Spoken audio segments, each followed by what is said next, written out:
Here we are today unboxing the Aiper Surfer S2 cleaner. Now as you can see there it is just there. Now we did the Aiper Surfer S1 previously. I found it to be fantastic.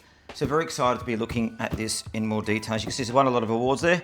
Here it is. So now let's open it up and take a look at what actually comes in the packet. So open it up. There we are with the standard Aiper label. As you can see just there. Very, very nice. And again, some lovely instructions. I like how they do this actually. They show you the instructions straight up so you can have a quick overview on how to start it up. We'll be going through that shortly though when we show it to you in the full setup. Put that to the side. Now I've got the booklet here. It's got your warranty, instructions, etc. in there as well. So very handy for you to keep that as well when you're using it. Now again, great packaging, great design. I really do love it.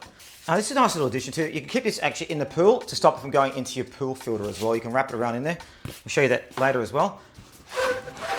So let's have a look at it now. So we take that off, and here it is just here now.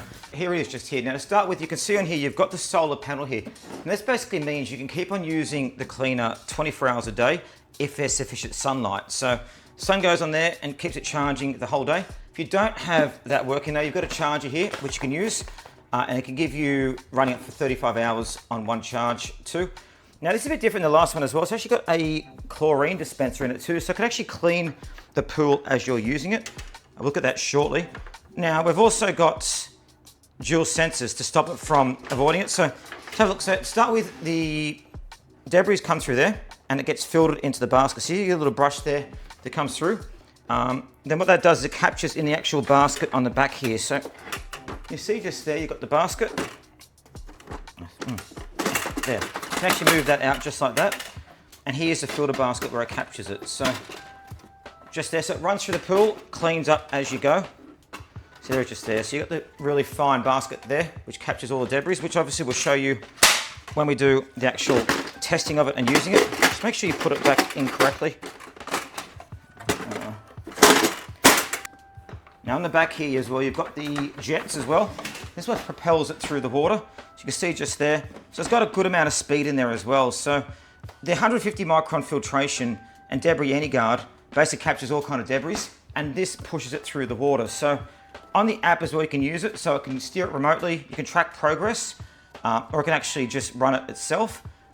Now it's got sensors as well that actually tells it where it is in the pool. So it means basically you're not going to run into anything. It stops any and lets you know about obstacles. It's actually got 4 retractable anti-stranding columns as well on the bottom here. Now what these do is these come out and stop it from stranding on places. So just there, see that? And pops out. So what that does is it stops it from actually getting stranded like on steps and stuff like that, which, so there they are there. So they're the anti-stranding struts. Basically stops it from getting caught on the water when you're using it. So you can see there. So you got that one, that one, that one. Maybe that way, you can see. So it stops getting stranded on steps, which is a great idea. And you just pop them back in like that if you don't use them. So press the button and press the button. One thing I love about it as well is these fans here. Now these are brushless, which means all the debris can come straight through and they don't get caught at all straight into the basket. And you've got the charging cable there if you need to charge it, but you won't need to in the Australian summer at the moment. You've got the sensors at the front here. So sensors basically show you whereabouts it is, so it doesn't get trapped on the walls. And you can see you've got the little rollers here, which basically means it won't damage anything as it kind of runs through too. So yeah, very good. And also the Aiper's smart algorithm based on the app also allows it to see exactly where to go. But look at this, isn't it a beautifully designed piece of equipment? And the Aiper Surfer S2 is fantastic. Can't wait to test it out.